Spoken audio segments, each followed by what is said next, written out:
Welcome back to the weekly recap, boys. This is the week 9 edition, and I have a little more time today, so it's not going to be super rushed, super me stumbling over my words, using the wrong words. Sometimes I play them back and realize that I'm using words completely wrong. So just if you thought that, it's an idiot, fuck you, you know. But yeah, I'm seeing some good waiver wire pickups here. Mostly on the end of Mateo.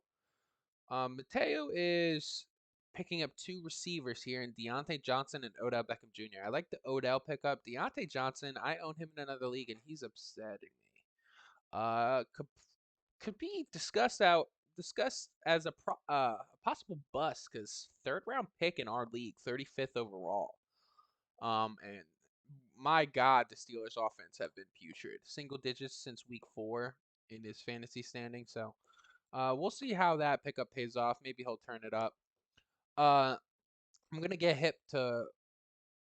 I'm gonna get everyone hip to Mark right now because if you notice, 9 minutes before kickoff, Mark picks up a starting kicker. He has no kicker in throughout the whole week. He likes to do this thing where you cannot pick up the person he drops because he drops him at the last possible second. And people that do this are the biggest scums of the earth. They'll argue this, right? They'll be like, "Oh, this is how you win championships. You don't want anyone." I will point out to you that it is the Bucks defense who did well, but like the Bucks aren't even that good of a team. Their defense, mostly getting carried by their week 2 showing, has actually looked kind of bad in recent weeks. It's not. This doesn't win you championships. You won a championship 5 years ago. I bet your ass you were not doing this bullshit. By the way, yeah, since you've adopted all these new annoying things, you haven't won shit. So I don't know why you keep doing this dumb shit. Just pick up a kicker, bro. Let someone play the Bucks defense if they want to play him against the Rams. Which on projections, I don't even know if people wanted to do that. Projected 4.9, bro, give it a fucking rest. Fuck you, Mark. Top 3 teams are as follows. It's still Brian, still Tony, and Mark has cracked into the top 3. I, coming off a win, get moved down to 4 when I was a 3 last week coming off of a loss. I don't get this. Don't get this at all. But whatever, man. This is the substitute for the power rankings. You guys used to always piss me off with those too. Always get rated highly at the beginning of the year. I'd start winning and get lower rankings. Like, fuck y'all. This is hilarious. Let's get to the scoreboard though, shall we? Week 9. I'm gonna start off with Austin and I. Um, ends up not being as close as I thought. It was close going into Monday.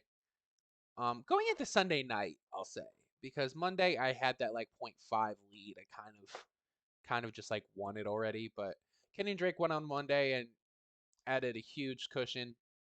Gets me to what seems to be the 4th highest scoring person this week when I thought I was nowhere near. That's funny.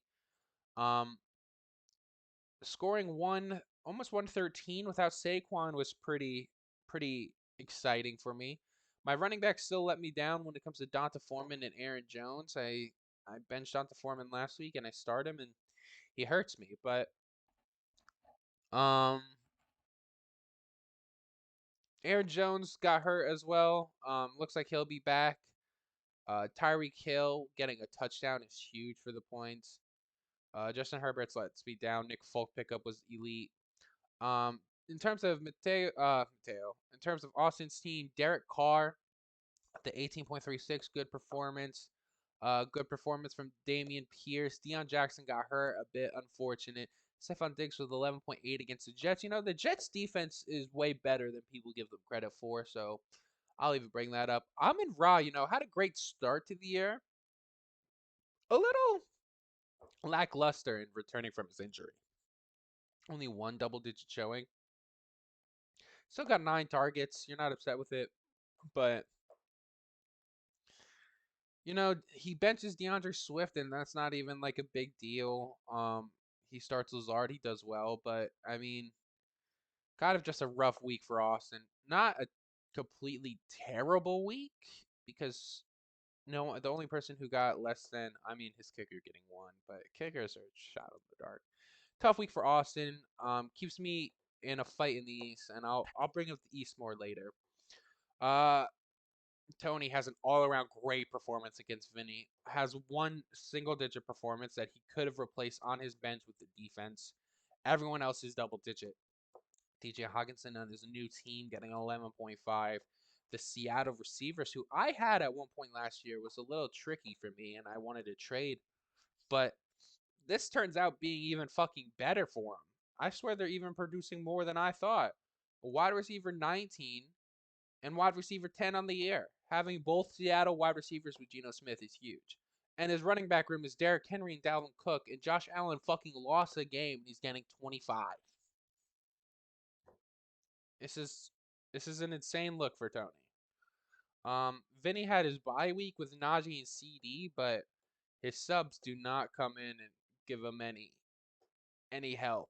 So, tough loss for Vinny. Goes to 4-5. But 4-5 wouldn't say you're out of it by any means, but the West is more congested with that record. I'll point that out later as well. Mateo gets a win here over Josh. Josh was looking good. I saw Josh's projections, Josh's team. I thought it honestly looked pretty good. It's a tough loss here. Alvin Kamara underperforms. Kyle Pitts. We're done talking about that guy. But yeah, I think we should just keep going with. I guess he outscored Taysom. I don't know, man. Kyle Pitts is just annoying to deal with. Cordell came back and served you right. That was awesome. Juju does well. Turns out being a good part of the Mark trade. But it seems to be the only good part about the Mark trade because no one else is worth a damn. Mateo's team, pretty big performance here. I still says likely to trade for Jalen Waddle. He is wide receiver 5. This guy's been a fucking stud for a good amount of the year. I think he had like maybe 2 bad weeks, but God, man, what a dog. Um, Clyde Edwards-Helaire gets a bad performance, but I mean, he was unsure about quarterback. Him and like Jalen Hurts and Geno is now a really good quarterback room. Um, he was unsure about Jeff Wilson with the trade, but he looks pretty good now. The problem is he has now 2 Miami running backs. We'll see if he's comfortable enough to start both of them. If not, I might need to look his way for a trade. Maybe he wants to start Gus, but we'll see, man. Kenyans look good when Gus is there. Moving on, good win for Mateo. Tough loss for Finn here. Almost getting the win over Brian. Brian comes out with another close win. Remember, it was a close one with Vinny, and this one another close one. This one came down to Kelsey on Sunday night. He needed, I think, like what was it, 18? Yeah, he needed 18. He got 15.6. A bit unlucky. Good start from Josh Jacobs. He had the Kareem Hunt by, so he had to throw in Caleb Huntley, who not a terrible decision, but does hurt him. Drake London is hurting him again. How many? I'm seeing like some poopy performances. Yeah, oh my God, we got to start starting Drake London. Finn, holy crap, a bit upsetting. Look at this bye week from Brian, and the team he puts out there still puts up 106. Eckler RB1. It's gotta maintain that. Yeah, that guy's a fucking dog. Miles Sanders, Curtis Samuel. His team is just looking nasty, man. It was beatable this week, but Finn had quite the obstacles. Brendan Cooks missing for personal reasons. Keenan Allen injury problems all year. Dak and Kareem bye week. Been unlucky. Been unlucky. Good win for Brian. Keeps his winning streak up. I think is he 8-1? Yeah, he's won 8 straight. That's huge. Mark gets a win here. Justin Fields starts looking like a fucking dog in the last 3 weeks. Now, I did notice it is against Miami and New England, but the Dallas actually New England defense is still pretty good too. I don't know how I feel about him as a quarterback, but it's the running ability, man. These 60 to 80 yards rushing. Obviously, the record-breaking 178 against Miami, but that won't happen every week. But 60, 80 yards rushing from a quarterback, I mean, that's 6 to 8 points right there. So, honestly, we'll see how that goes. The running back room looks fucking electric. They both get a win, and they both are workhorses. Travis Etienne with James Robinson gets no competition there in the backfield. Kenneth Walker as well. Kenneth Walker would have been behind Penny, but I mean, complete dog of this guy. Christian Kirk being an animal. Mark was trying to tell me this guy would come back to earth, and by God he does. But I mean, he's still getting 9 targets. Like the games he's having bad games. He's still getting 8 points. He got 5 points on 3 catches. Like Christian Kirk is the big player. Wide receiver 9 in the air, and you got him for Kyle Pitts straight up. Like shut up, Mark. DeAndre Hopkins has a touchdown, right? Yeah, good game as well. Really good game from Mark. Devin doesn't have a bad game by any sense. It's mostly Devontae Adams carrying. Michael Pittman has come back down to earth. Patriots defense, he always somehow gets these guys. I don't know how. Does well, but Devin is in a real issue until Jamar Chase comes back. I don't know if he makes a trade. I don't know if he goes for a running back with one of those guys. But yeah, man, I don't know if Devin is going to be okay with running these running backs for the rest of the year. Maybe we'll see. Maybe we'll see a trade. We'll see. We'll see. Last but not least, we have Phil and Greg. Greg drops a fucking deucer on Phil. It's the Joe Mixon 5 touchdown game because of course it's against Phil. Um, Ramondre Stevenson, RB top 5. It's got to be 8. Wow, really? Pat Mahomes always does well for fucking Greg. Darnell Mooney has a good game too. Does Waller not play or did he play? He didn't play, so Greg just doesn't make that switch. Interesting. Still scores 141, beats Phil by fucking 70 plus, but goddamn. You have Michael Thomas who's out for the year. I feel really bad about that trade. Jonathan Taylor miss. Oh my god. Phil's bench. Phil's bench combined got a total .3. Dude. Phil might go winless. I didn't know if anyone could beat the 1-12 season by Josh. But we're 14 weeks now. What if Phil goes 0-14? What if he goes 1-13? That's the he this might be contender for the worst team league history. We'll see though. So that's that. I didn't prep, so you guys are gonna see this. Let's go see the preview matchups. We're gonna start with Josh and I.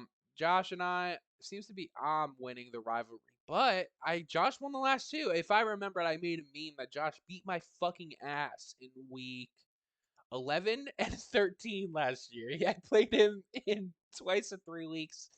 And yeah, Josh won the last two. So Josh can easily win that matchup. Given the context, do I have any buys? Does he have any buys? Let's take a look. No buys. No, not a single buy from him. I have Tyler Boyd, Ken, and Drake. Fuck. Um, Still projected a fuck ton because Saquon is projected 23. I hate that. Stop projecting him so fucking high. Oh my god. Fuck. Uh, Josh could win this, and I would love to get this win to get me back over 500. A win might seal Josh unless he wins out. Or a loss might seal Josh's fate unless he wins out. But God, I need this win. Next up, we have Vinny and Mateo. Let's check this out. This matchup seems to be leaning Vinny's way. He's won the last two, so it was Mateo's rivalry, but Vinny has now caught it, scoring 120 in his previous last two matchups against him. Very similar score lines. What is because Mateo scored 144 on him. The average is still leaning Vinny's way. Because Vinny scored 127 that day. But yeah, uh, pretty good, pretty good matchup going into this week. Let's see how the context adds anything. Any buys? Lamar Jackson. Here's Vinny's backup. Marcus Mariota. I don't hate that against Carolina. I really don't hate that. Mateo, any buys? I mean, nope. The only one who's not playing is Isaiah Likely, who I don't even know if he would fully start. Oh yeah, he has a good new tight end. So yeah, no Isaiah Likely. Vinny doesn't have Lamar Jackson. More hit on Vinny. We'll see how Vinny bounces back from the loss. Next up, we got Austin and Finn. Let's go see how this matchup has played out. I am not quite aware of that one. Completely down the fucking middle. Austin's won more regular seasons, but Finn has won the playoff matchup, and that was years ago to get Finn to the championship game, if I remember correctly. Um, Finn won the last matchup to get it to even overall. Let's see if there's added context that adds here. They're both coming off a loss. Um, bye week for Cincinnati, so only affects Hayden Hurst here and Duvernay, and absolutely no one missing for Finn. So Finn at full strength might give him a bit of a leverage. We'll see. We'll see though. A win here will get them both to exactly 500.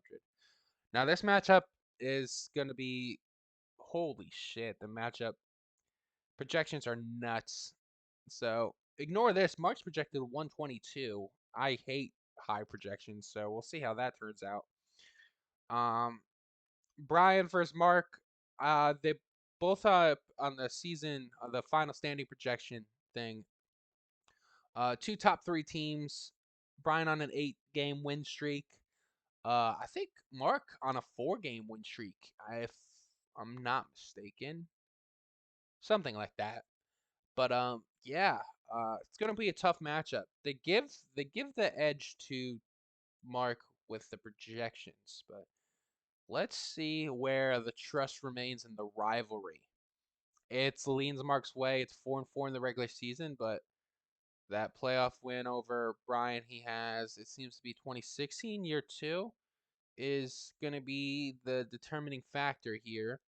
Mark won the last matchup by fucking .2. Don't even remember that. That's crazy. But yeah, that's going to be a good matchup. I'm actually excited about that. Um, we have Devin versus Phil. Phil has T. Higgins up by and James Robinson up by. Yeah, without thinking this is too controversial, I'm gonna give the edge to Devin here. Devin is on a bit of a losing streak, but I don't think anyone's on a worse losing streak than Phil. Phil's projected 48 right now. This is so bad. I feel so bad for Phil. It might be the worst season ever. It might be. Just to try to give Phil more context here, let's see if this favors him. I hope it does. It does. So Phil has the overall matchup. Again, not a lot of this tied in the regular season. I kind of like noticing that. But Phil's playoff win over Devin in 2016 is also the determining factor. We just saw a 2016 matchup being another game changing in matchups. Another game changing game in matchups. But yeah, I'd say the edge goes to Devin with all the context of this season. A bit unlucky for Phil. And last but not least, we have to me a very good matchup in um Greg versus Tony. Now, we do have a bye in Michael Carter and Justin Tucker, but Greg misses Joe Mixon. Does he have a running back on the? Oh, and Ramondre. Oh no. Oh, Greg doesn't have a running back. He's gonna need to pick up one. Interesting, interesting. Let's see if the season context adds to this at all. Why did I click off? Oh, anyways, where are we? It's Greg and Tony. Greg has dominated this matchup. What winner of the last three? Um, Insanely low scoring games between these two. How is the average 82 and 72? Dude. Well, it was Greg from the jump, and although Tony made it closer on a few occasions, Greg has just extended the lead. Um, yeah, I say the edge probably goes to Tony with the bye weeks, but we'll see. Let's review the standings before I head out of here. We're a little over 20 minutes now. But let's go check over everything. So the top scorers on the season are, Mark is up here. I did call him a fraud. I really did. I called him a fraud, and he's scored 140 in the last 2 weeks. So I will say a little recency bias heavy here to get him in the top three. But I'd still think that Tony is an overall better team than him. Tony also put on a fucking masterclass last week. My points against, like you see me fourth or fifth overall, yeah, fifth overall. My points against is fucking horrible. I'm not Phil. Phil's gonna break the record, in my opinion. But I'm just getting fucking deuced on in some of these games. It does say that Tony and Mark are up here in terms of being lucky, but I'm getting fucking shitted on. Having 9 games and having 981 scored against you is actually fucking nuts. So, yeah, let's see if division record matters at all. Interesting. Oh, undefeated at home. Oh, what the fuck is home? Tony with the Leafs moves in the league. Finn, the leaders of the East. Mark with his bullshit is up here too. But yeah, that's about all I have for you boys. Now one last thing I want to do. There is a projection. There's a playoff. I know they do it on the phone. I wanted to see if I could get it here, where it will show you the top 6 teams.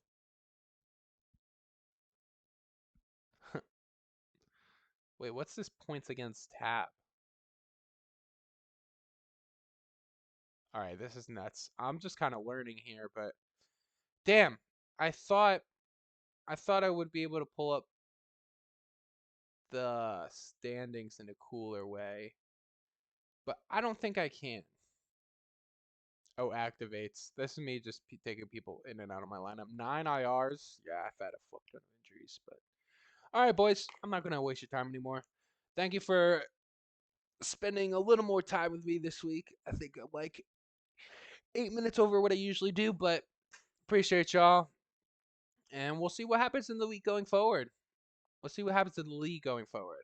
I think Brian, Tony are the favorites, but if you get in, we'll see what happens. It's all about form going into the playoffs. So, for the people that are 4 and 5, Austin, Devin, me, Vinny, uh, we're not out of it. We're not in the top 6, but we're not out of it. We'll see what we could scrape. All right, boys. Catch y'all later. Peace.